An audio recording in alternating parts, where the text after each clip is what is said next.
Lauantaita vasten yöllä Irrawaddyjoen suistoon iskeytynyt hirmumyrsky oli niin voimakas, että kenraalien johtama Myanmarin hallitus joutui julistamaan 5 maakuntaa suurtuhoalueeksi. Myrsky iski lähes 200 kilometrin tuntivauhdilla.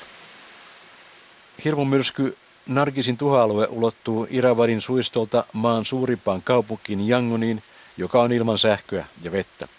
Labuttan ja Kyaikhlatin kaupungit, jotka ovat keskellä alavaa riisiviljelyaluetta, tuhoutuivat kokonaan. Yangonin vankoistakin rakennuksista hirmumyrsky repi kattoja irti.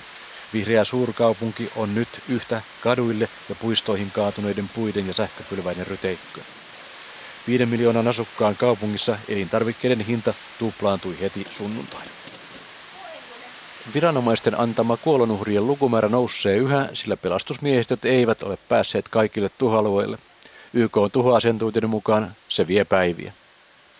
Myanmarin sotilasjohto lienee ollut turvassa maan uudessa pääkaupungissa Naypyidassa, joka on 300 kilometriä Yangonin pohjoispuolella. Sotilasjohto oli aiemmin päättänyt, että Myanmarissa järjestetään kansanäänestys perustuslaista 10. toukokuuta.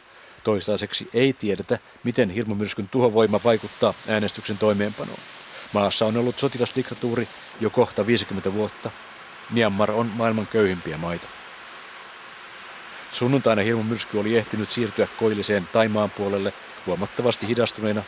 Rankkasateita tosin riittää thaimaalaisillekin.